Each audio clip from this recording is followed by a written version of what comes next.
Recoucou la communauté, je vous retrouve dans cette vidéo où je fais un point récapitulatif, une synthèse des énergies de cette semaine, à partir du mardi 18 où je tourne cette vidéo, parce qu'en fait la suite des énergies que j'ai publiées, j'ai dû interrompre la vidéo à un moment donné et il y a en fait j'ai revu la vidéo plusieurs fois.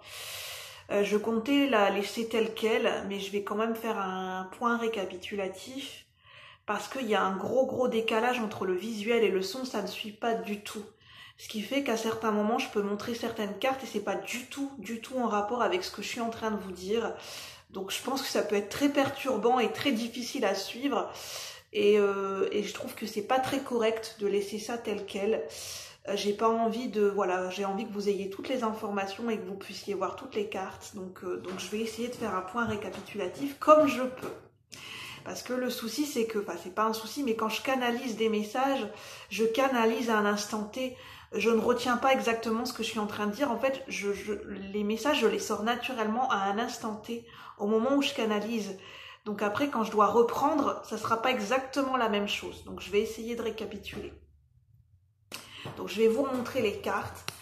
Donc en fait, les énergies principales, on a le tableau, le décor des amants maudits, de l'histoire de Roméo et Juliette, de l'énergie de l'amour, de cet amour interdit qui vient questionner nos valeurs, qui vient questionner peut-être nos doutes personnels, qui vient questionner notre histoire personnelle et notre histoire familiale, avec l'énergie de Taureau en Vénus.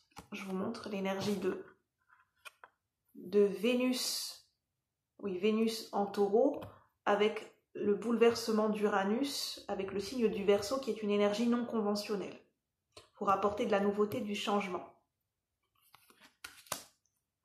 Donc, on a cette carte avec les amants de Vérone, qui me fait penser aux amants de Vérone, Roméo et Juliette. L'amour. Donc, on a l'énergie phare de l'amour, avec l'énergie phare de l'espoir. C'est l'espoir qui guide nos pas. Avec la chanson qui guide nos pas. Qu'est-ce qui guide nos pas? On a l'énergie du phare, de la lumière, de l'étoile, de l'espoir qui guide nos pas.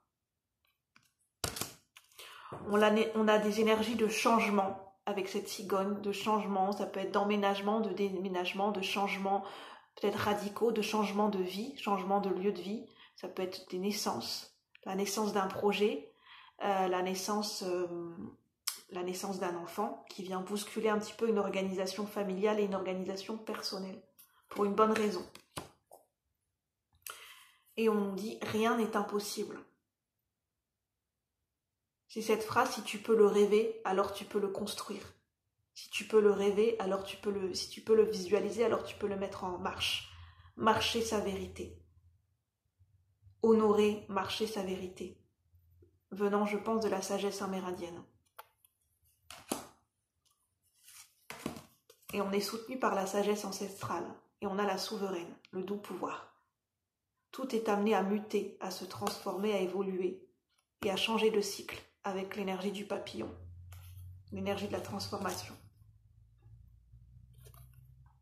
Voilà, je voulais juste vous faire un petit récapitulatif. Je vous ai mis les cartes en visuel dans une courte vidéo, donc vous pourrez les retrouver dans une vidéo à part. Et puis on avait l'énergie de la perfection. Que la perfection, je vous expliquais, la perfection n'est pas de ce monde. La perfection se trouve justement dans nos imperfections. La notion de perfection et de beauté n'est pas la même pour tout le monde. Comme la vérité n'est pas la même pour tout le monde. Donc voilà, je voulais faire un petit récapitulatif des énergies. J'espère que ça pourra vous aider, que ça vous parlera. Et moi, je vous souhaite une bonne semaine, une bonne fin de semaine. Je vous dis à bientôt. Bye bye la communauté, merci.